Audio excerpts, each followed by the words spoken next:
শপথ কইছে আমি ডক্টর মোহাম্মদ ইউনূস রাগের বশবর্তী হয়ে অথবা বিরাগের বশবর্তী হয়ে আমি কোনো সিদ্ধান্ত নেব না।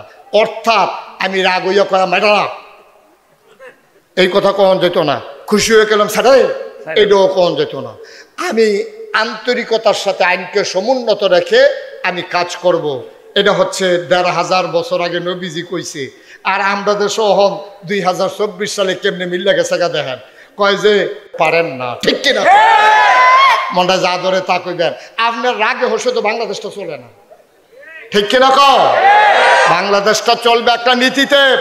কোনো ব্যক্তির রাগ হোস দিয়া আমার মনে ধরছে কোন দিয়ে আবার তাহলে রয়ে নিলাম, এটা হয় না। এটা দেশের যারা প্রধান জায়গায় আল্লাহর ভয় থাকবে একরকম। আমিন কন, জোরে কন আমিন।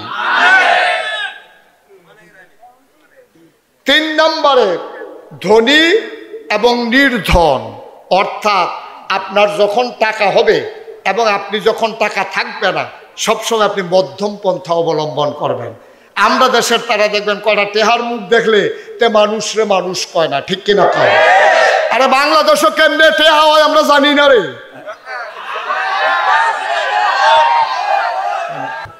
লাগ দিস? হ্যাঁ, ওকে ফাইন। ভাই এই যে ভাই, এবার আরো কস না আমি যে ডাক দিছি। না না, এবার মনে করছে কার জানি ডাক বানাইলে আর্জেন্টিনার তাই এবার ওয়াজ হুলতা। মাশাআল্লাহ, মারহাবা কর।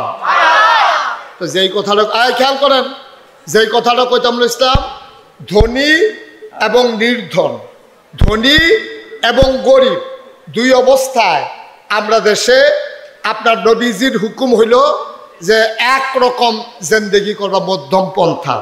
টেহা আছে দেখিয়া মনটা যা ধরে তা করবা, টেহা নাই আবার যা করে তা মনটা যা ধরে তা করবা, দুইটা একটা ইসলাম সমর্থন করে না। সব সময় মধ্যম পন্থা অবলম্বন করতে হবে। আফসোস হচ্ছে আমার দেশের মানুষগুলো যখন টাকাওয়ালা হয় তখন আর অন্য মানুষকে মানুষ মনে করে না, ঠিক কিনা? কিন্তু আমরা ভুলে যাই টাকা দেয় কে? আল্লাহ। আমার কথা কোনা দেয় কে? আল্লাহ। নেয় কে? আল্লাহ। আপনি যখন টাকা পাওয়ার পরে আপনি যখন পাগল হয়ে যান, অস্থির হয়ে যান, তখন আপনি ভুলে যান টাকা দেওয়ার মালিকও আল্লাহ, নেওয়ার মালিকও আল্লাহ। এটার কারণে আমাদের দেশে আজকে এত জঞ্জাট। মনে রাখবেন, মনে রাখবেন, কখনো টাকার গরম দেখাবেন না। আমাদের দেশে আজাগাত কুজাগাত যখন টেহা হয় দেখবেন সিনেমা হল হয়। আজাগাত কুজাগাত গেলে গ্রামের ভিতরে দলাদলি হয়। আজাগাত কুজাগাত টেহা গেলে গ্রামও মার্ডার পড়ে, ঠিক কিনা? আজাগাত কুজাগাত হগিন্নি ফুতেরা তো টেহা গেলে তো এই টেহার বালা কামো লাগবো কেমনে? তে হইলো হগিন্নির ফুট, তারে হগলে চান্দা তুলে বিদেশ পাঠাইছে। ১৫০ থাকতে মুরগা ধরা পড়ছে ৫-৬ বার। আসে নেই খেচ্ছ তে ফাপ্পা চুরি করে লায়, হমা চুরি করে লায়, মুরগা চুরি করে লায়। তার বাপে সহজ সরল মানুষ, তার বাপে কয়বার মানুষের বাইক মাপ চাইয়া ইঞ্জিনিয়ার মুজাম্মেল সাহেবরে লইয়া গিয়া তারে খাডের ফায়ার লগে বান্ধাতে ছড়াইয়া আনছে। হেইতে তখন তারে হগলে মিল্লা চান্দা তুলে বিদেশ পাঠাইছে।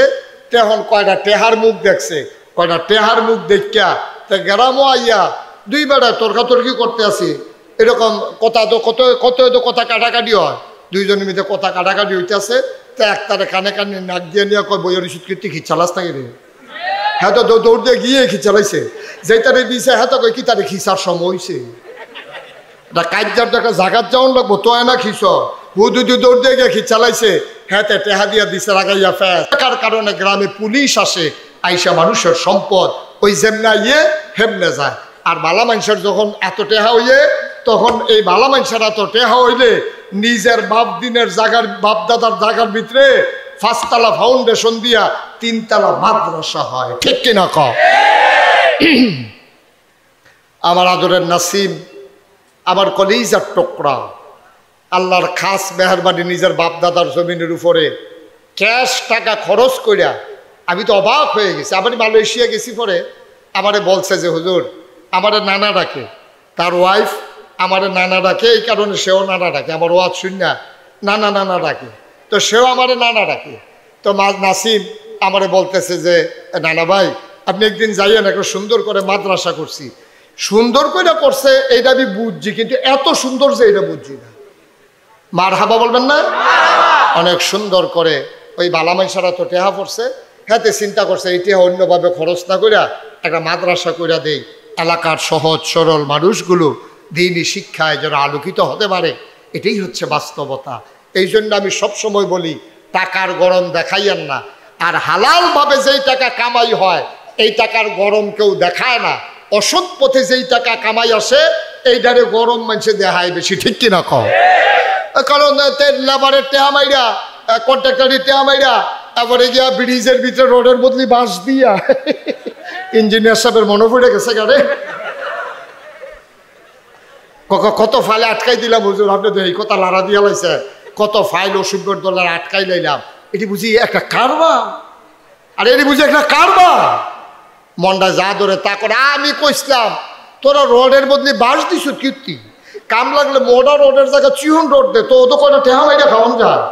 এরপরে কাম লাগলো ঘন ঘনর জায়গা ফাতলা ফাতলা দে, তোরা রোডের বদলি যে বাঁশ দিলি আর উদ্বোধনের আগে যে লইয়া পড়লো হন কিতা করো, ঠিক কিনা কও? নাউজুবিল্লাহ, জুড়ে কইতেন না? সুতরাং আমাদের যেন মনে থাকে যে কখনোই আমরা যেন এই কাজ না করি।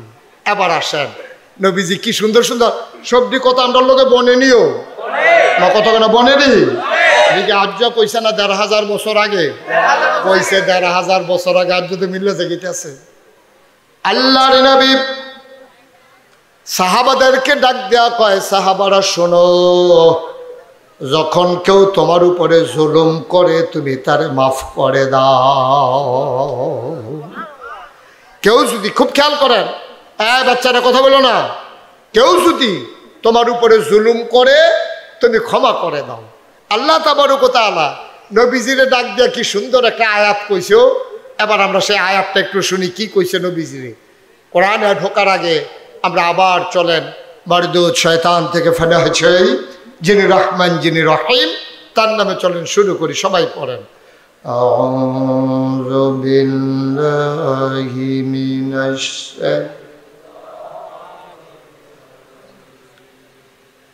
বিসমিল্লাহির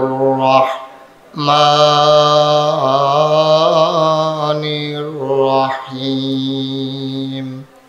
فبما رحمة من الله لنت لهم ولو كنت فظا غليظ القلب لانفضوا من حولك فاعف عنهم واستغفر لهم وشاورهم في الأمر فإذا عزمت فتوكل على الله إن الله يحب المتوكلين। আল্লাহ রাব্বুল আলামিন তার বন্ধু নবীরে ডাক দিয়া কয়, ও নবী আমার, ফাবিমা রাহমাতিন মিনাল্লাহ, আল্লাহর পক্ষ থেকে আপনাকে যেই রহমত দেওয়া হয়েছে, সুবহানাল্লাহ কয় না, কইলিং তালাহুম, আপনার মনটাকে আমার আল্লাহ নরম করে বানাইছে। এটা কি মুশতাক ফয়েজির কথা না আল্লাহর কথা? কোন জায়গায় সুবহানাল্লাহ কোন লাগে আপনার আন্তাজ নাই? তো বইয়ের হইছেন কোন আশায়? সুবহানাল্লাহ কোন জোরে, একজনও বাদ যাবে না, সবাই মিলে আওয়াজ যেন ঠিক থাকে ইনশাআল্লাহ। যারা বাম সাইডে বসে তারা না কইলেও সর্ব নাকি? হ্যাঁ, কোন লাগবে রে? বলেন সুবহানাল্লাহ। আমরা কইলাম আল্লাহর তে চাইয়া না কয় ঘন্টা টাইম লইছিলাম, এর ভিতরে কইলাম কারবার ঘোরাইলেই তৈব। কারণ এরপরে যদি মেঘ দেয় আল্লাহরে কইলাম কিছু কোনো যাইত না। কারণ আল্লাহ যদি কয় তোমরা চাইছো 2 ঘন্টা, আমি তো 2 ঘন্টা দিছি, তখন এরপরে কিছু আল্লাহরে কইও লাভ হইতো না। এমন আছে আসতে পারে, তার আগে আগে আমরা ইনশাল্লাহ আমিন জোরে, আরো জোরে। তো সেই কথাটা কইতাম, আল্লাহ কি কয় দেখেন, আহা কত মজার মজার কথা। আজ যেহেতু আবহাওয়াটা মোটামুটি অন্য দিনের তো ঠান্ডা আছে, আজ আমরা গরির ফেলছা অন্যায় ফইলে কইয়া লইছি আমরা কতক্ষণ কথা হই না তারপরে আমিন কয় না আল্লাহ কয় দেখেন কি কয় নবীজিরে কয় আমরারে না নবীজিরে কয় ও নবী ফাবিমা রাহমাতিন মিনাল্লাহ আল্লাহর পক্ষ থেকে যে রহমত আপনার লগে আছে লিংতালাহু আপনার মনটাকে আমার আল্লাহ নরম করে বানাইছে সুবহানাল্লাহ কইতেন না তাহলে নবীর মনটা কি গরম না নরম জোরে কয় না কম না বেশি নবীর মনটা সাংঘাতিক নরম এই ব্যাপারে অনেক কথা আছে আইতিহাসিক সামনে গিয়া কয় তাহলে আল্লাহ কয় নবী গো আপনার মনটা নরম আচ্ছা ওয়ালাউ কুনতা ফাজ্জান গালিজাল কলব আপনার মনটারে যদি আমি শক্ত বানাই দিতাম তাহলে কি হইতো লানফাদ্দু মিন হাওলিক আপনি দেখতে আপনার চতুর্দিক দিয়া আপনার লাগিয়া যারা জীবন দিতে চায় যারা কলজা কাটতে দিতে চায় যারা জানটা কুরবান করে দিতে চায় আপনার লাগিয়া তারা সব কিছু ত্যায্য কইরা আপনার পক্ষে দাঁড়াই যায় আপনার মনটা যদি শক্ত হইতো তাইলে দেখলে নইলে এই মানুষগুলা আপনার থেকে দূরে সরে গেছে একজনও আপনার কাছে নাই নাউজুবিল্লাহ বলবেন না এখন আল্লাহ কয় আপনার মনটা নরম শক্ত হইলে ক্ষতি আছে এখন আপনি 3টা কাম করবেন খুব খেয়াল করেন কয়টা আরে কথা কয় না কয়টা আপনি এখন 3টা কাম করবেন যেহেতু আপনার মনটাকে নরম করে বানাইছি আপনি 3টা কাম করেন 1 নম্বরে ফাআফু আনহুম আপনি প্রতিশোধ পরায়ণ হবেন না আপনি ক্ষমা করে দেবেন মাফ করে দেবেন সাধারণ মানুষ এটি তো কিছু অন্যায় করবই এইটা মনে লইয়া বইয়া থাকেন না এটা নবীজিরে আল্লাহ কয় আর আমরা তারা 50 বছর আগে 53 বছর আগে কেডায় আইস দিছে কেডায় কিতা করছে 53 বছর পরে এই বাংলাদেশে বিভাজন সৃষ্টি করে কতগুলো নিরপরাধ মানুষকে কতগুলো আলেম ওলামাকে ফাঁসি কাস্টে ঝুলিয়েছে ঠিক কিনা বলো এই কারবার বাংলাদেশ হইছে নাকি হইছে না 53 বছর আগে কোন ঘটনা ঘটছে কোনো সাক্ষী নাই কিছু নাই সাক্ষী যে তারে বানাই আনছে হ্যাঁ তো গেছে গা ভাগ্য ঠিক কিনা কিটা করছে মরে গেলে গেছে সাক্ষী নাই আসামির ফাঁসি হইয়া যায় সাক্ষী আনে বানাইয়া ভাই সাহেব এত ভাত দুধ দিয়া খায় না দুধ দিয়া খায় লাস্টের দুবলা কষা লন দিয়ে বড় শুরু হয়ে করছে দুধ দিয়া ঠিক কিনা ভাই সাহেব আল্লাহ কয় কি আর আমরা করি কি আমরা বড় প্রতিশোধ পরায়ণ ক্ষমার নজির আমাদেরকে থাকতে হবে এক সময় তেনা হইলে আমার একটা ফিডা দিছে আর যখন লাড় হইয়া পড়ছে আমার এত যখন ক্ষমতা এইটাই তো বেড়াগিরি যে রে ইচ্ছা করলে আমি তোরে প্রতিশোধ নিতাম পারতাম রে কিন্তু তুই আল্লাহ আমার ক্ষমতা দিছে নিলাম না মাফ করে দিলাম এটাই হইল ক্রেডিট এইটাই হইল বেড়াগিরি ঠিক কিনা বাড়ির গাড়ার তো কুত্তারাও ক্ষণ দিয়ে উঠে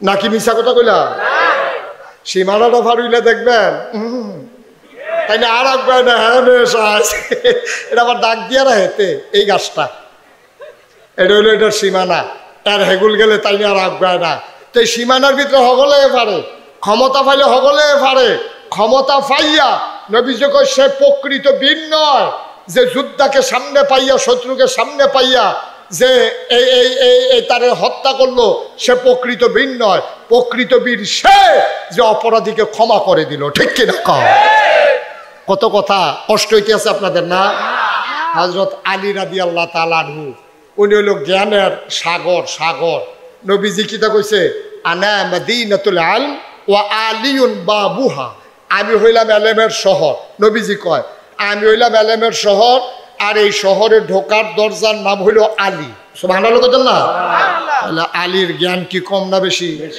হুজুরে কয় না কম না বেশি এই অধিক জ্ঞানের আলী যুদ্ধের ময়দানে গেছে পরে তো এই যুদ্ধ তরবারি চালাইতে হাতে পরাস্ত হইছে দুপুরে অফিসার ফুরে গেছে গা আলী লাভ দিয়ে গিয়ে তার বুহের উপরে উঠছে উঠতে সেটা তরবারি রেডি করছে কাফের আজ্ঞা পাইছি সারাসারি নাই তুই ইসলামের অনেক ক্ষতি করছ তরবারি দিয়া একবারে যখন কূপ দিব গাই দিব এমন টাইমে নিচেতে হাতে থুতু দিছে আলীর চেহারার ভিতরে ওই যারে দইরা কূপ দিব হাতে থুতু দিছে আলিয়ে আস্তে করে তারে ছাইড়া দিছে সুবহানাল্লাহ কইতেন না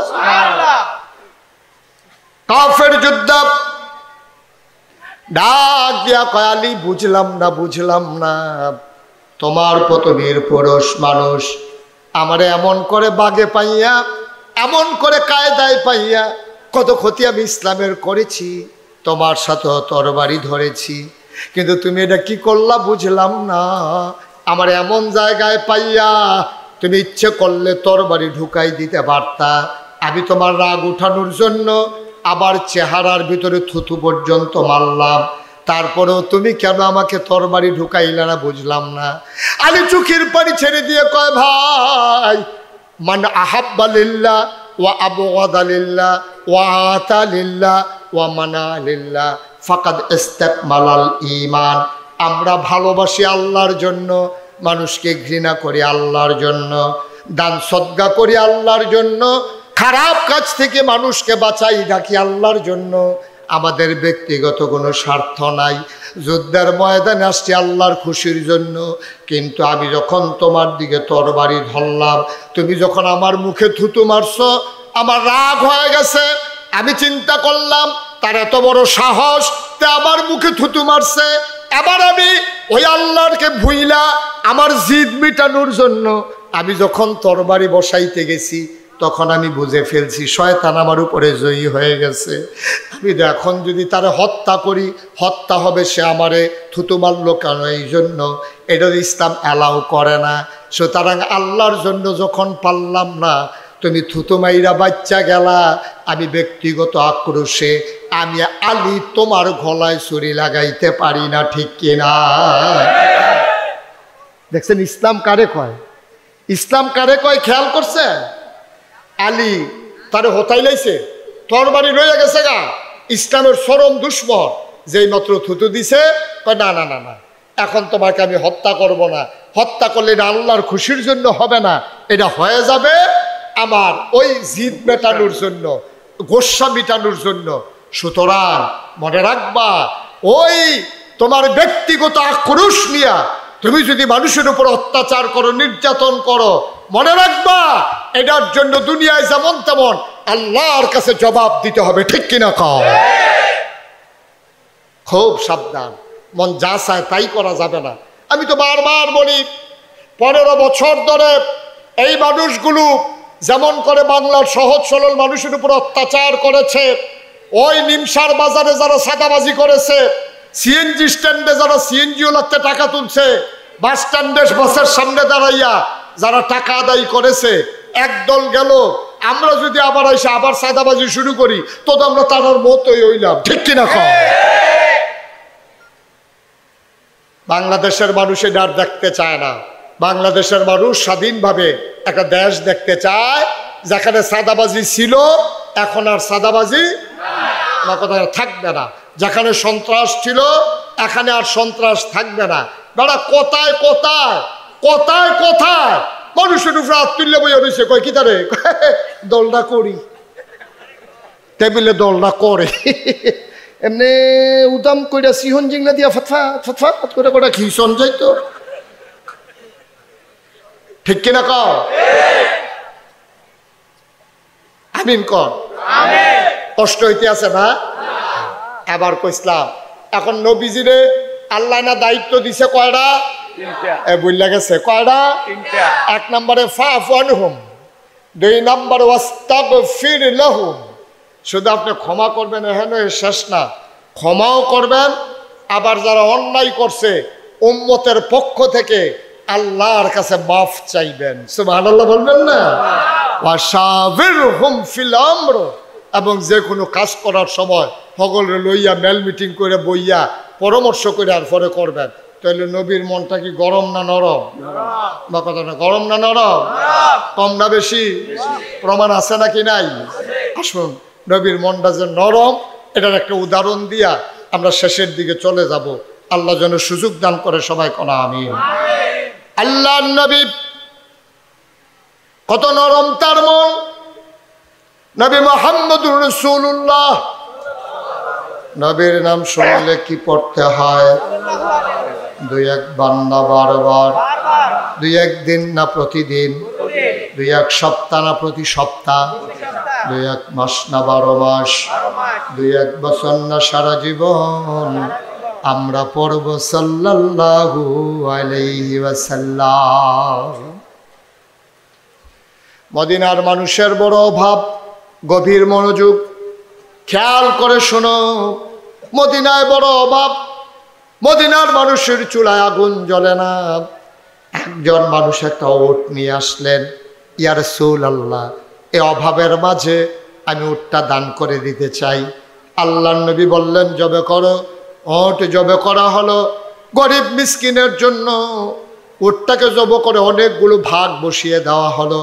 মদিনায় ডাক দিয়ে বলা হলো, যত মানুষ আছে গরিব যারা, চুলায় যাদের আগুন জ্বলে না, তাদেরকে খবর দাও তারা যেন এসে উটের গোশত নিয়ে যায়। লম্বা লাইন পড়ে গেল। আল্লাহর নবী তিনি বসে বসে একজন একজন করে মানুষ আসে। আমার নবীর মনটা কত নরম, খেয়াল করে শোনো। লাইন ধরে মানুষ দাঁড়িয়ে গেছে। যেই আসে নবী বলে, জায়গা আনছো। কেউ ব্যাগ করে দেয়, কেউ টুকরি বের করে দেয়। আল্লাহর নবী নিজের হাতে মানুষগুলোর হাতে গোশত বন্টন করা শুরু করলো। হঠাৎ করে নবী চুপ মেরে গেলেন। তিনি থমকে উঠলেন, তিনি চমকে উঠলেন, তিনি আশ্চর্যান্বিত হয়ে গেলেন। তিনি গোশত বন্টন করা বন্ধ করে দিলেন। সব মানুষ তাকিয়ে আছে, গোশত তো এখনো বাকি আছে, বন্টন কেন নবী বন্ধ করে দিলেন বুঝলাম না। এবার আল্লাহর নবী চুপ মেরে বসে থেকে চোখের পানিগুলো তার পড়তেছে। তিনি আস্তেই করে কাতারের মাঝে গেলেন। গিয়া দেখা একটা মহিলা বোচা হয়ে আছে, বুড়ি মহিলা। মহিলাটা বাঁকা হয়ে আছে, লাঠিতে ভোট দিয়ে দাঁড়িয়ে আছে। আল্লাহর নবী কাছে গেলেন, তাকাইয়া তিনি আবার মহিলাটাকে জড়াইয়া ধরলেন, কপালের ভিতরে চুমু খাইলেন। ডাক দিয়া কয়, মা, আমার মা, আমার মা, আমার মা হালিমাতুস সাদিয়া।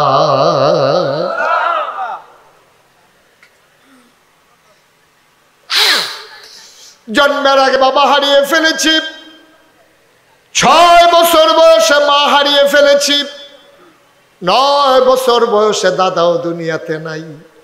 আহারে মা, আহারে মা, আমার মা হালিমা। আমি বুকের দুধ খেয়ে খেয়ে তিল তিল করে বড় হয়েছি। আল্লাহর নবী জড়াইয়া ধরলেন। মহিলাটাকে টেনে টেনে ওই গোশত যেখানে বসে বসে বন্টন করতেছিলেন, আল্লাহর নবী নিজের গায়ের চাদর মুবারক ওই বুড়া মহিলাটার জন্য বিছিয়ে দিলেন।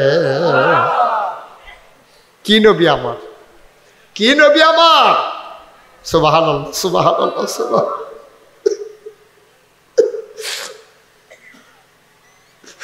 চাদরটা বিছাই দিলেন নবীজি। মহিলা ওই চাদরটার উপরে বসে পড়লেন। সাহাবারা একজন আরেকজনের দিকে তাকায়, এই মহিলা কোন মহিলা? এই মহিলার কত বড় সাহস! দুজাহানের বাদশা নবীর গায়ের চাদরে বসে পড়ে। মহিলার সাহস কত! একজন আরেকজনের দিকে তাকায়। নবী আবার ডাক দিয়া কয়, সাহাবারা রে, ও সাহাবারা, আমি কার জন্য গায়ের চাদর বিছাইলাম তোমরা চিন্তায় পড়ে গেছো? 6 বছর বয়সে আম্মা হারাই ফেলছি, আমি তখনও বুঝি নাই মা কারে কয়। আমি মায়ের গালে ধরে ধরে কান্দি। আমার দাদা আমারে সান্ত্বনা দিয়া কয়, মোহাম্মদ আর কান্দিস না রে মোহাম্মদ, তোর মা তোর ডাকে আর সাড়া দেবে না। জন্মের আগে বাপ হারাইলাম, 6 বছর বয়সে মা হারাইলাম। মদিনার সাহাবারা শোনো শোনো শোনো, এই মহিলা দুনিয়ার, এই মহিলা আমার অন্য কোনো মহিলা না। এই মহিলা যার বুকের দুধ খাইয়া তায়েফের ময়দানে আমি তিল তিল করে বড় হয়েছি, এই মহিলা সেই মহিলা, আমার দুধমা হালিমাতুস সাদিয়া।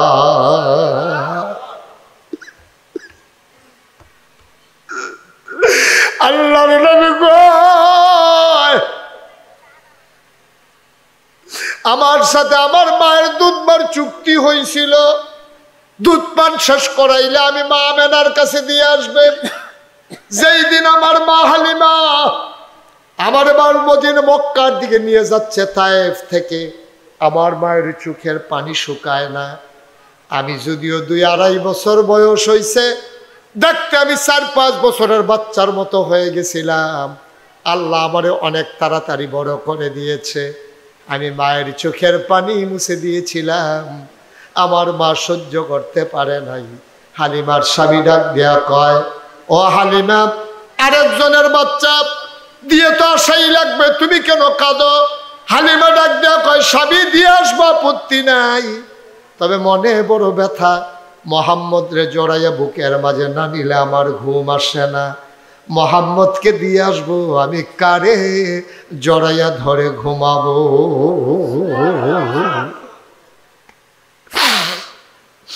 আল্লাহর নবী গায়ের চাদর বিছাইলেন, আবার বললেন, আম্মা আপনার কি খবর বলেন?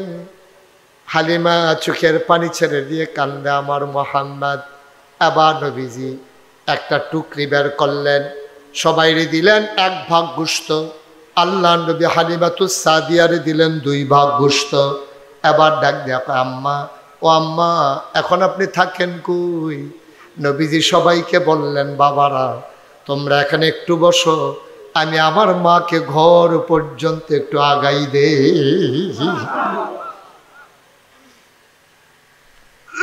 তোমরা একটু বসো, আমি আমার মারে আগাইয়া দে। এই প্যান্ডেলটার ভিতরে যারা হাজির হয়েছ, 33 বছর মুশতাক ফয়েজি মাহফিল করি, মাহফিলে কদম দিলে মাহফিলের ওজন বুঝি। আজকে তোমাদের মাহফিলে কদম দিয়া এই মন সাক্ষী দিয়েছে, আল্লাহ তাবারক ওয়া তাআলা মণিপুর পশ্চিম পাড়ার মসজিদের মাহফিলকে আমার আল্লাহ কবুল করে নিয়েছে। জীবনে কত গুনাহ হয়ে গেল, এই মণিপুর এই এলাকার কবরস্থানে কত মা ঘুম পাড়াইলা, কত আব্বা ঘুম পাড়াইলা। বিনয়ের সাথে মিনতি আমার, প্রতিদিন এখানে মাহফিল হয় না, আজকে মনটা সাক্ষী দিছে মাহফিল কবুল। বৃষ্টি আসি করে আল্লাহ সুযোগ করে দিয়েছে। ওজন বুঝো না রে ভাই, আল্লাহ কি আল্লাহ আমার, তোমাদের ডাক আল্লাহ শুনে নিয়েছে। সুতরাং এই কবুল হওয়া মাহফিলটাতে আমরা একটা লুকও চলে যাব না, সবাই মিলে আল্লাহর কাছে মাফ চাইব। দরকার আছে নাকি না? তওবা করার দরকার আছে নাকি না? দেখ হয়েছে এই বাংলাদেশে, আজকে এই বাংলাদেশের জগদ্দল পাথর সরাতে গিয়ে আমার কলিজার টুকরা যুবকেরা জীবন দিয়েছে। হাসপাতালে আমি সহ্য করতে পারি না, যখন গিয়ে দেখি ছেলেগুলার গায়ের ভিতরে শুধু বুলেট আর বুলেটের চিহ্ন, চোখগুলো তাদের অন্ধ হয়ে গেছে, হাত চলে গেছে, পা চলে গেছে, ঠিক কিনা বলো? এই মানুষগুলো যারা জীবন দিল, যেই ছেলেরা তাদের চোখ দিল, যাদের হাত দিল, পা দিল, কি করলেন আপনি? বসেন। এই যে এই হেন না, যেহেন তো উঠতে গেছেন, হেন আইয়েন। হুদু কাম নাই, হুদ কি মনে করছে এই মাহফিল শেষ হইতে হইতে তো মাইক দোকানে রাস্তা পর্যন্ত আছে, তো আটতে আটতে বাহির আগে নিলাম, তাহলে এখন ঘুমাইলাম না, দুইজনে নিয়ে হতাই দিয়ে ভাই। মার হাবা কয় না, জোরে কন মার হাবা, আরো জোরে মার হাবা। তাহলে আমরা তোবার দরকার আসেনিও, আমরা আমল নামায় গোনা আসেনি, কথা কথা আসেনি গোনা। তাইলে গোনা মাফের জন্য 1 নাম্বার মহা ওষুধ হইল তওবা। কি হয়? এই রেত দিয়া ঘষা দিলে লোহা যেমন পরিষ্কার হয়, ব্লিচিং পাউডার দিয়ে ভিজাই রাখলে তিলা যেমন পরিষ্কার হয়, ঝাড়ু দিলে যেমন বাড়ির গাড়াটা পরিষ্কার হয়, বান্দা যখন খালে সন্তরে তওবা করে তার কলব পরিষ্কার হয়। সুবহানাল্লাহ বলবেন? তাইলে তওবার দরকার আসেনি? আমরা সবাই মিল্লা তওবা করাম, একজনও বাদ থাকতাম না। এবং আমার মা বোনেরা যারা ঘরের কোনায় বসে শুনতে আছে, তারা বেড়াইয়া তওবা, তারার তওবা দরকার আছে নি? তারারও তওবা দরকার আছে। আমার ছোট্ট সোনামণি থেকে শুরু করে আমার মুরব্বী বাবারা পর্যন্ত সবাই মিলে আমরা তওবা করব। খালেস অন্তরে দুইটা ফোঁটা সুখের পানি ফালাই দেব। আল্লাহ যেন কবুল করে, সবাই কোনা আমিন। সবাই একটু নামাজের মতো করে বসেন। যারা পিছনে দাঁড়াই রয়েছে রাতক্ষণ বইতেন কইছি না অহন কুতুর বই আলাম। সবাই একটু বসেন, আমরা সবাই মিলে তো বলে ও এই যে ইঞ্জিনিয়ার সাহেব, হক সাহেব, আবার বাচ্চা থাকলে কপালও যদি থাকে আমি আই, আবার এবারে বাচ্চা থাকলে তো না লগে বইয়ে বইয়ে আমরা কথা বলতো। মুরব্বী শূন্য আমরা হয়ে গেছি, ঠিক কিনা কও? এই মুরব্বীটি মাথার উপরে হনো আছে দেখা আমরা সমাজটা কত সুন্দর রয়েছে। সকলে মিল্লা জিল্লা আবার যেন মুরব্বীটি আলো যেন দীর্ঘ দীর্ঘ হায়াত পায়। আমরা সবাই মিললে আল্লাহর কাছে দোয়া করা। আমাদের যারা বিদেশ হয়ে রয়েছে, যেতেনটি অসুস্থ, যেতেনটি জীবন দিছে, যারা বাড়ি ঘরে মা বোনেরা আছে, সবাই মিলে আমরা গোনাটি মাফ করে আলাম ইনশাল্লাহ। আমরা যেন মায়ের গর্ভের শিশুর মতো নিষ্পাপ হয়ে বাড়িতে যেতে পারি। আল্লাহ যেন তৌফিক দান করে, সবাই কোনা আমিন। জোরে কোনা আমিন। এই ছেলে বসা, আমি তো আরো 2 ঘন্টা ওয়াজ করলে তোমার মতো বেড়াই কি উঠতে গেল, বইয়া থাহ। সবাই নামাজের মতো করে বসেন। যারা অসুস্থ সমস্যা তারা ছাড়া নামাজের মতো বসেন। আপনি নামাজ এমনি হ্যাঁ, সবাই মিলে আমরা একটু তওবা করি খালেস অন্তরে। কার খুশির জন্য? আমরা মাপ চাই কার কাছে? এই সামনে কয়েকটা গুরুত্বপূর্ণ কথা বলার বাকি ছিল। 1 নম্বরের গুরুত্বপূর্ণ কথা হলো সামনে দুর্গাপূজা। সামনে দুর্গাপূজা আছে, আসেনিও? সামনে যে দুর্গাপূজা আছে, এই দেশের শতকরা খুব খেয়াল করেন সিহন কথা, শতকরা 92 জন লোক এই দেশে মুসলমান। বাকি যারা 8% তারা হিন্দু আছে, বৌদ্ধ আছে, খ্রিস্টান আছে, জৈন আছে, পার্সি আছে, নিগোষ্ঠী আছে, উপজাতি আছে, পাহাড়ি আছে, গারো, বিভিন্ন ধরনের মানুষ মিললে 8%। আর আমরা মুসলমান 92%। সুতরাং যেই দেশে 100 জনে 92 জন লোক মুসলমান, এই দেশের তারা যারা অন্যান্য ধর্মের আছে তারারে যদি চাইয়া না রাখে তাহলে তারা কোনো এই দেশে থাকতে পারতো না, ঠিক কিনা কন?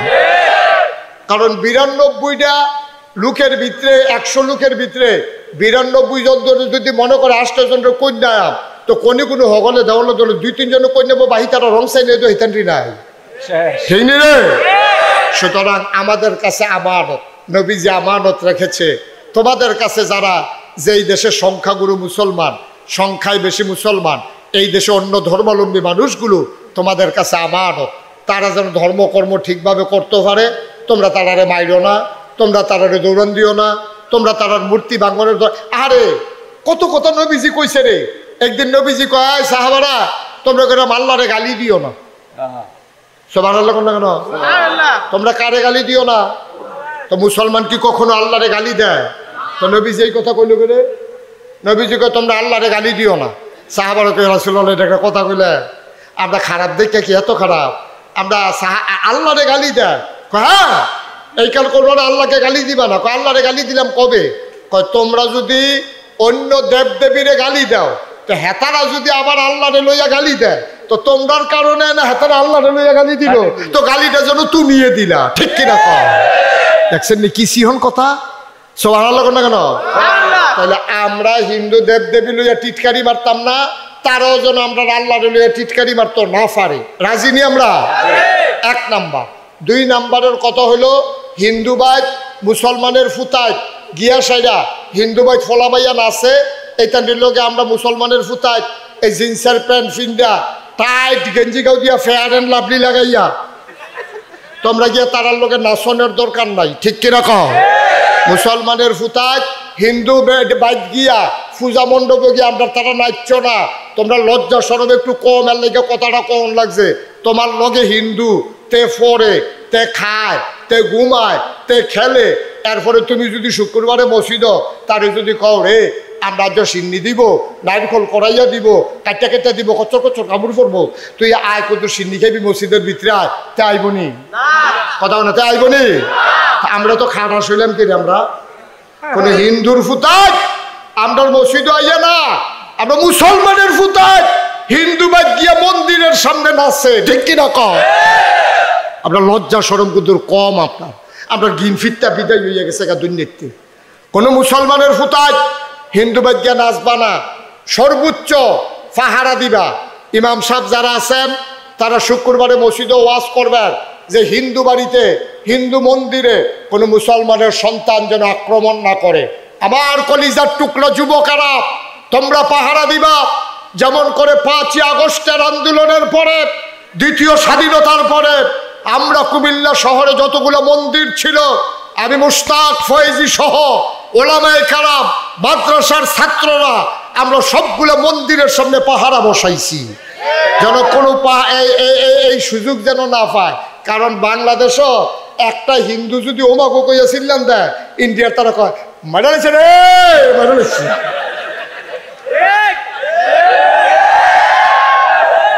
ঠিক নি রে?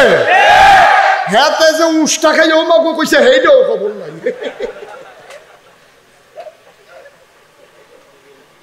তারা কায়দা বিচারে। এখন এই নতুন বাংলাদেশ, আমরা স্বাধীন দেশ। ও কথা তো বাইরে যে গেতে আছে, কিতা করতে মার হাবা কটা তো ভগিনী বেড়ি দরজা খুললে ঘুমাই রইছি। কোন বেড়ি? কিতা খুললে ঘুমা? তা মাইনসা কয় কিতা কর, তোমার কি সুড্ডা হইতে ডর নাই? তুমি দরজা খুললে ঘুমাইছো কিতা? এই বেড়ি আইস দিয়া কয় সুরের বুঝ্য হইলে তো দরজা খুলছি, দরজা খুললে ঘুমাইতে শুধু বুঝ্য হইলে কয় কিতা, কয় তোমার সুড্ডা হইতে ডর নাই? কয় ডরাই লাভ কি, সুরে যেটা নিব আমার ঘরে তো হেইটে নাই। সুরে যে সম্পদ নিব আমার ঘরে থাকলে না, এর লেগে দরজা খুললে ঘুমাই রইছি। আর যা বেড়ায় গড় স্বর্ণ আছে, গত রাইতে বিদেশ আইছে, কতরা সুটকিস আনছে, এটার ভিতরে জানি কত তার। তারা কি দরজা বন্ধ খুললা ঘুমায় না বন্ধ করে ঘুমায়?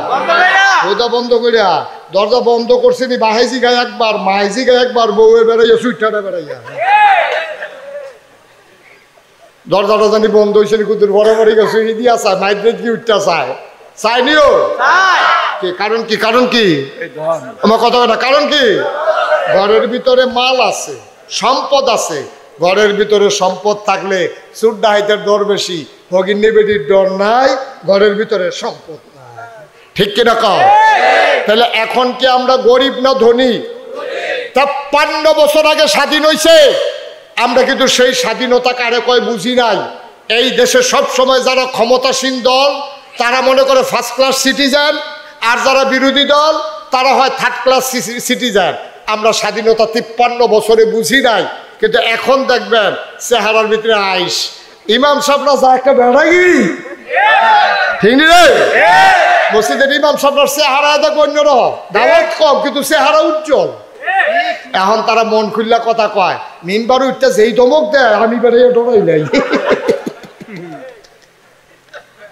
এখন আমরা বাংলাদেশে বিশাল দামি একটা সম্পদ পাইছি, এটার নাম হলো দ্বিতীয় স্বাধীনতা। ঠিক কিনা কও? এখন বাপ বিদেশ চাইলে ফুতে বেড়াইয়া যেমন দরজাটা বন্ধ করে রাখতে চায়, এখন যেহেতু আমরা স্বাধীন বাংলাদেশে মহামূল্যবান স্বাধীনতার মালিক, এই স্বাধীনতাকে পাহারা দিয়ে রাখার দরকার আছে নাকি নাই? এটার অনেক শত্রু আছে, চুর আছে, ডাহাইত আছে। এই রাতেরতে আমার এই স্বাধীনতারে পাহারা দিয়ে রাউন্ড লাগবো। এখন যদি হিন্দুর বাইত আক্রমণ হয়, একটা মূর্তি যদি ভাঙছে একটা, ইন্ডিয়ার পত্রিকা তাইবে হাজার হাজার মূর্তি ভাঙ্গিয়া সুইয়া শেষ করে লাইছে। ঠিক কিনা কও? ভাঙছে কটা রে? তো একটারে তারা বানাই নেবে 1000। ঠিক কিনা কও? তো ভাঙবো দূরের কথা, আমরা মূর্তির কাছেও কাউকে যাইতে দেব না। ঠিক কিনা কও? আমরা পাহারা দিয়ে রাখবো আমার দেশ, আমার সম্পদ, আমার কলিজা, আমার ভালোবাসা। সুতরাং এই দেশকে আমরা ভালোবেসে এই দেশে মুসলমান যেমনে থাকবে, হিন্দুও তেমনে থাকবে, সবাই স্বাধীন দেশে স্বাধীনভাবে থাকবে। কারোর উপরে আক্রমণ করা আমাদের দরকার নাই। ঠিক কিনা কও? কথায় কথায় হিন্দুরে কি চালাইবা? নবীজি কিতা কইছে শুনছ? নবীজি কইছে শোনো, তোমরা সংখ্যায় বেশি দেখা সংখ্যায় যারা কম তারার উপরে যদি আক্রমণ করো, আমি নবীজি কিয়ামতের ময়দানে ওই মুসলমানের বিরুদ্ধে মামলা দেব যে কম ফাইয়া হিন্দুর উপরে আক্রমণ করেছে, আমি হব বাদী, আর ওই মুসলমান যে আক্রমণ করেছে তাকে বানাবো আসামি। আল্লাহ হবে সেই দিন বিচারক। সুবহানাল্লাহ বলবেন না? খুব সাবধান আমরা যেন এই কাজটা না করি, মনে থাকবে ইনশাআল্লাহ। তাইলে যেন এই কাজ না হয় এই সামনের দিনে খেয়াল রাখতে হবে। সাদাবাজি বন্ধ হয়েছে, এই সাদাবাজি সমাজে আবার ফিরে আসতে দেওয়া হবে না ইনশাআল্লাহ। ঠিক কিনা কর? সাদাবাজি হবে না, টেন্ডারবাজি হবে না, রাস্তার ধারে সিএনজির থেকে টাকা উঠানো হবে না, জিবি বন্ধ, বাস স্ট্যান্ডের ভিতরে চাঁদা উঠানো হবে না, এরপরে নিমসার বাজারও এই ট্যাক্স বন্ধ। সব কিছু সুন্দর করে আমরা নতুন করে স্বাধীন বাংলাদেশে স্বাধীনভাবে মাথা উঁচু করে বাঁচতে চাই। ঠিক কিনা বলো? এই দেশ হবে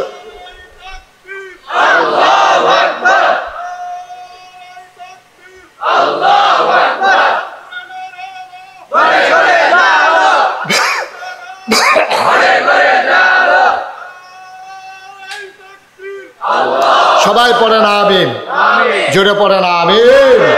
কথা মনে থাকবে ইনশাআল্লাহ, কথা মনে থাকবে ইনশাআল্লাহ। আমরা কেউ কারো উপরে জোর জুলুম করব না। জোর জুলুমের দিন শেষ, যেই দিন গেছে একেবারেই গেছে। যারা জোর জুলুম করছে তারা এখন বিচারা পাওয়া যায় না। আমরাও জোর জুলুম কইরা আমরারে বিচারা পাওয়া যাইতো না, আমরা সেই জায়গায় যাব না ইনশাআল্লাহ। ঠিক কিনা কও? আল্লাহ যেন হেফাজত করে, সবাই কোনা আমিন। আবার নামাজের মতো বয়ালাম, সবাই মিলে তওবা করি। আমরা টাইম গনাই আইছে, আমরা যেই টাইম আল্লাহ দিয়েছিল এটা গনাই ভিতরে কারবারটা সাইড আলাই তৈব ইনশাআল্লাহ। আমরা যেন মাপ কার কাছে না মাপ চাই? আমরা দুই একজন সবাই মিল্লা যারা বিদেশে আছে তারার লেগে আমরা দোয়া করাম। আমার মা বোন যারা ঘরের কোনায় বইয়া রয়েছে সকলের লেগে আমরা সবাই মিললে, আব্বা আম্মা যারা কবরও ঘুমাই রয়েছে সকলের লেগে আমরা দোয়া করাম। দোয়ার আগে চলেন তওবা করি। আমিন কর, জোরে কোন আমিন। সবাই চক্ষু বন্ধ করে বসেন, আমার সাথে পড়েন আউযু বিল্লাহি মিনাশ শাইতানির রাজিম। সবাই পড়েন আউযু বিল্লাহি মিনাশ শাইতানির রাজিম। আচ্ছা, একটা কথা মনে রয়েছে, এই তওবার আগে একটা কথা মনে হয়েছে। আমরা এখন তওবা করতে আছি। আপনারা জানেন আমি মুশতাক ফৈজি, এই এলাকাতে এমন কোনো গ্রাম নাই আমি মাহফিল করছি না। ঠিক নিও? এখন তো কম কম করি, দূরে দূরে যাওয়ান লাগে, কিন্তু আগে আরো ঘন ঘন করছি। এরপরে আবার আপনারা সবাই মিল্লা আমার কাবিলা ঈদগাহের খতিব বানাইছেন, ইমাম বানাইছেন। এই উসিলায় আপনাদের সাথে দেখা হয়, আপনাদের সাথে একটা সম্পর্কে আমি জড়িয়ে গেছি। এখন আপনারা আমার, আমি আপনারা। সুবহানাল্লাহ কেন তো? আমরা এখন এক ঘরের মানুষ হয়ে গেছি ইনশাআল্লাহ। আপনারা জানেন আমার নামের লোকে আপনারা খেয়াল করছেন নাকি? একটা শব্দ আছে, দুইটা শব্দ আছে, মুশতাক ফৈজি পীর সাহেব। এই এই ছেলে, এই ওলদার সাদা ভিতরে বাও, ভিতরে কারবার আর কি? আচ্ছা বুঝছে না, আমিন বলো। আমার নামের লোকে দুইটা শব্দ আছে, পীর সাহেব আছে নিও। আমি কইলাম আসলে পীর সাহেব হইতাম চাইতাম না, ওখানে সত্য কথা, আমার মনের কথা কয়ে এলাম। আমি পীর সাহেব হইতাম চাইতাম, কারণ চাইতাম না কিরে, কারণ আমি বাংলাদেশে পীর সাহেব দেখতে দেখতে অতিষ্ঠ।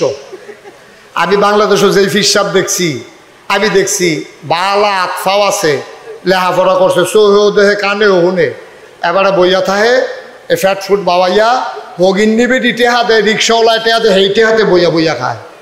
ঠিক কিনা কও? আমি কোনো সময় পছন্দ করি নাই। মানে আমি মুশতাক হয়ে যদি মাডি কাঁদি তো আমি 500 টাকা রুজ পায়া, অটো চালাইলে 1000, সিএনজি চালাইলে 1500, বাসের কন্ট্রাক্টারি করলে টেহা নামাইরা দিও তো ভালো টেহা কামাই করুন যে। ঠিক নি রে? এরপরে একটা মানুষ বইয়া বইয়া খাইবো, এটারে কি ফিরালি কয়, এটা আমি বুঝছি না। এটা আমি অহনো বুঝছি না, বইয়া বইয়া কেন খাইবো? হয় চাকরি করো, না হলে গৃহস্থী করো, না হলে সিএনজি চালাও, না হলে মুদি দোকান দেও, একটা না একটা কিছু কইরা খাইলে তো সারে। কিন্তু এইটার ভিতরে যাইতো না। বাংলাদেশের অধিকাংশ পীর সাহেব বইয়া খাইতে খাইতে খাইতে খাইতে মনে হয় যেন ঘরের ভিতরে 15-20 জন বইয়া রয়েছে, আসলে একজন। ওই যে শরীরটা বড় হয়ে গেছে গাছে ফেটে ফুটে, বুঝায় যায় না এটা কোনটা। এটা নাউজুবিল্লাহ কোনটা কেন? আমার দাদার আগে আমার আব্বা ইন্তেকাল করেছেন। এই তারার লোকে চলুন না মানুষ, আমার আব্বা এই এলাকাত কত মাহফিল আব্বাই করছে। মাওলানা ফয়েজ আহমদ আমার আব্বা, আব্বা মারা গেছে 85 সালে, দাদা মারা গেছে 98 সালে। 96 সালে আমি যখন কামেল পাস করছি, আমার দাদায় আমারে খবর দিয়ে আনছে, আইনা সেটা দেখি দুনিয়া বাড়িতে দুনিয়ার মানুষ। আমি বললাম দাদা কিতা?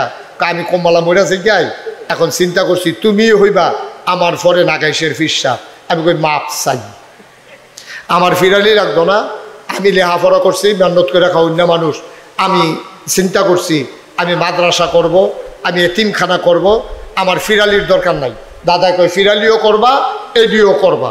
আমি কই তৈলে খ্যাত লাগবো।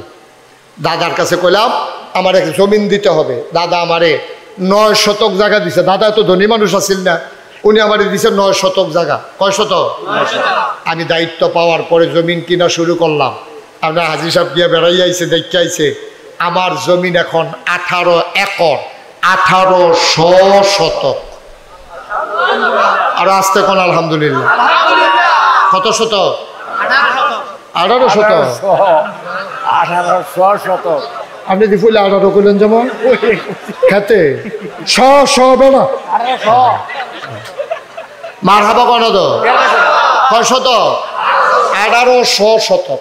আমার এখানে 10টা প্রতিষ্ঠান, একটা খানকা, একটা দাখিল মাদ্রাসা, একটা নুরানি মাদ্রাসা, একটা হাফিজিয়া মাদ্রাসা, একটা ধাতব্য চিকিৎসালয়, একটা গণপাঠাগার, একটা গবেষণাগার, একটা ছাত্রাবাস, একটা ইয়াতিমখানা, একটা মসজিদ। মার হাবা কেন কেন? আমার এখানো মার্শাল্লাহ লোকজন আছে তো। আমার যে মসজিদে আইডল টিনের ঘর, তা আমি যেন জমা পড়াই মাইসে তো হুন্ডালাইছে। মানুষে সকলে যায় সিএনজি মিনজি অটোমোটো লইয়া, প্রাইভেট কার লইয়া আমার চাইতো দোয়া নিত গিয়া সেটা মসজিদও তারা আগে আগে বইয়ালায়। আমরা মুসল্লি যারা তারা একজন আর মসজিদও জায়গা পায় না। ম্যাকটা গাইলে বিজ্জা বালুয়ে সালুয়ে কোনো মতে তারা নামাজ পড়ে। আমি ভিতরে জায়গা ফাইলাম না ওই ইমাম দেখকে। এই ভিতরে কোনো মতে জায়গা পাই।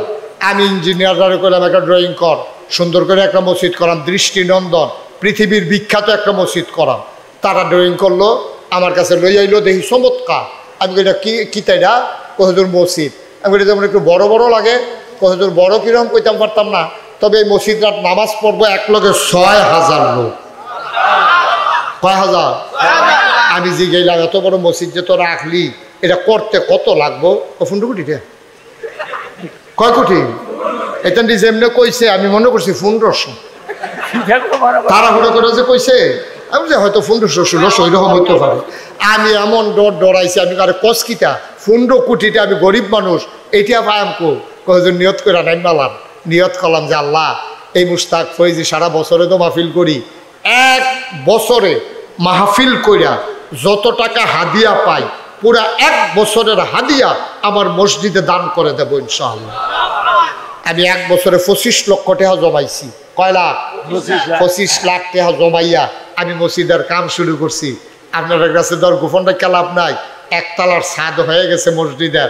4 কোটি টাকা মসজিদের নামে খরচ হয়ে গেছে। কয় কোটি? আমি দিছি কয় লাখ? তো আর 3 কোটি 75 লাগাইলো করতে। এই 3 কোটি 75 লাগাইছে আমরা দেশে বিদেশে, মোবাইলে, বিকাশে, নগদে, রকেটে, বিভিন্নভাবে। আমার নাসিমে দিছে 1 লক্ষ। মার হাবা কনদ। আমি মালয়েশিয়া গেছি পরে আমার নাসিম যে আমার কি পাগলামি করছে, ব্যান্ডাইতাইয়া আমার হোটেলের নিচে বইয়া রয়েছে, গাড়ি দিয়া নিজের বাসাত লইয়া গেছে, ব্যান্ডাইতে সেহেরি খাওয়াইয়া আবার অন্য হোটেলও দিয়া গেছে। মার হাবা কয় না?